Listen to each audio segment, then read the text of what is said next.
നമസ്കാരം, ഞാൻ പ്രേമാനന്ദൻ. എൻ്റെ ഇത്തവണത്തെ യാത്ര യുദ്ധങ്ങളിലും പോരാട്ടങ്ങളിലും മഹാനായ വിപ്ലവകാരിയും നേതാവുമായിരുന്ന ഹോച്ചിമിന് നേതൃത്വം കൊടുത്ത് ഉയർന്നു വന്ന വിയറ്റ്നാമിലൂടെയായിരുന്നു. രാത്രിയെ പകലാക്കുന്ന തെരുവോരങ്ങളും മനം മയക്കുന്ന കാഴ്ചകളും കൊണ്ട് ഏവരുടെയും ഹൃദയത്തിൽ ഇടം നേടുന്ന നഗരം.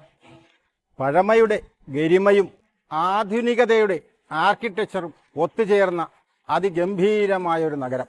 അതിജീവനത്തിലൂടെ സടകുടഞ്ഞ് ഉയർത്തെഴുന്നേറ്റ ഈ നഗരം സഞ്ചാരികളുടെ ഒരു പറുദീസയാണ്.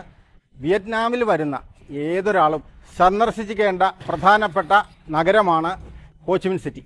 റെയിൽവേ പാളം ജീവിതമാർഗമാക്കുന്ന ട്രെയിൻ സ്ട്രീറ്റ്, രാത്രികാലങ്ങളിൽ നിരത്തുകൾ റെസ്റ്റോറൻറ്റുകളാക്കുന്ന ബിയർ സ്ട്രീറ്റ്, കടൽ തീരങ്ങളിൽ പിടയ്ക്കുന്ന മീനുകളെ രുചിയുള്ള വിഭവങ്ങളാക്കി മാറ്റുന്ന ഹൊയാൻ, ചമ്പരാജാക്കന്മാർ പണിത ഹിന്ദുക്ഷേത്രം മൈസൺ, അലോങ് ബേ ക്രൂയിസ് യാത്രകൾ, ഹോച്ചിമിൻ സിറ്റിക്കടുത്തുള്ള കുച്ചി ടണലുകൾ, ഇങ്ങനെയൊക്കെയുള്ള ഈ നഗരങ്ങളിലും ഗ്രാമങ്ങളിലൂടെയുള്ള യാത്രകൾ ഒരു വേറിട്ട അനുഭവമായിരുന്നു.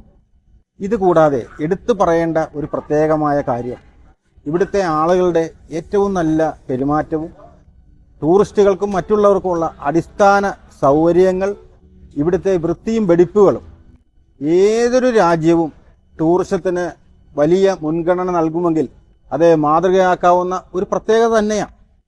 എൻ്റെ ഈ യാത്രകൾ KN പ്രേമാനന്ദൻ എന്ന ഫേസ്ബുക്ക് പേജിലും KNB ട്രാവൽ ഗ്രാം എന്ന ഇൻസ്റ്റാഗ്രാമിലും പേജിലും ഞാൻ തുടങ്ങുമ്പോൾ നിങ്ങളെല്ലാവരും അത് കാണുക, അത് ആസ്വദിക്കുക, എനിക്ക് വേണ്ട സപ്പോർട്ട് ചെയ്യുക. എല്ലാവർക്കും നന്ദി, നമസ്കാരം.